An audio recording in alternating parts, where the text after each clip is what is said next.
কিংবা ভূমিকম্প যদি হয়, কিংবা বাড়িতে যদি আগুন লেগে যায়, কিংবা পরেশনাথের পাহাড় তোর মাথায় এসে পড়ে, কিংবা তোর মগজের গোবরগুলো শুকিয়ে ঘুটে হয়ে যায়।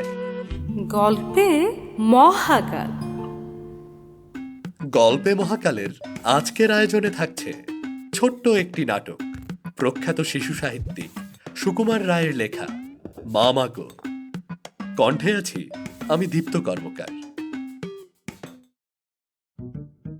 মামা, মামা, কি রে? কি? ও মামা, মামা। আরে হলো কি সেটা বল। মামা গো, মামা, ও মামা, মামা। আরে কি হলো তাই বল না, খালি মামা মামা মামা। ও মামা গো, তাহলে কি হবে গো মামা? ও মামা, কি হবে গো? তোমার পিঠে ঘা 2-4 পড়বে গো। আর কি হবে? আর কি হবে? না মামা, দেখো না, এই যে দেখো, এই কাগজে কি লিখেছে দেখো। কি আর লিখবে? ওদের যা খুশি তাই লিখেছে। তোর তা নিয়ে চেঁচাবার কি দরকার হে? শোনো না একবার, কি বলছে ওরা, শোনো। আমেরিকার কোন বিখ্যাত মানমন্দির হইতে সংবাদ আসিয়াছে যে দূরবীক্ষণ যন্ত্রে একটি ধূমকেতু দেখা গিয়াছে। জ্যোতির্বিদ পণ্ডিতেরা গণনা করিয়া বলিয়াছেন, আগামী জুন মাসে এই ধূমকেতু পৃথিবীর নিকটবর্তী হইবে এবং তখন পৃথিবীর সহিত তাহার সংঘর্ষ হইবে।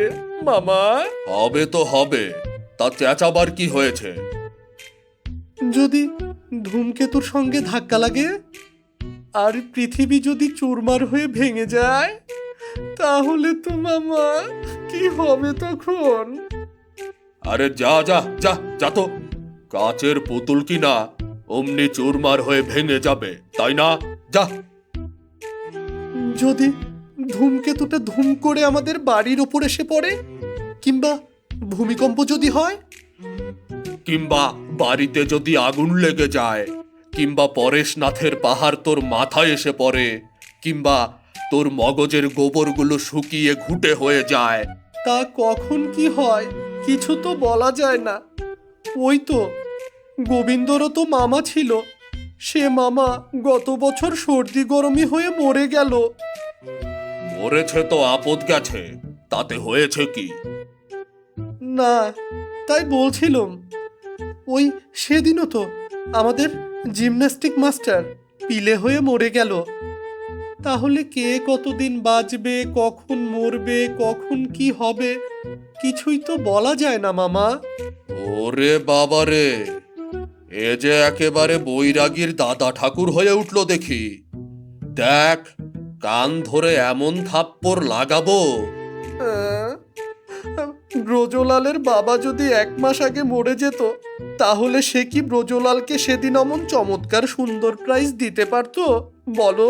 তুই কি বলতে চাস বল দেখি। তুমি যে আমাকে বলেছিলে প্রাইজ দেবে, কই দিচ্ছ না তো। শেষটাই যদি তুমিও, কি হবে তখন? কি? আরে সেই কথাটা সোজাসুজি এক সময়ে বললেই হতো। তার জন্য ঘ্যাঙানি ঘোঙানি করে আমার ঘুমটি নষ্ট করবার কি দরকার ছিল? যা। আচ্ছা ঠিক আছে, আজ বিকেলেই তুই প্রাইজ পাবি, যা এখন।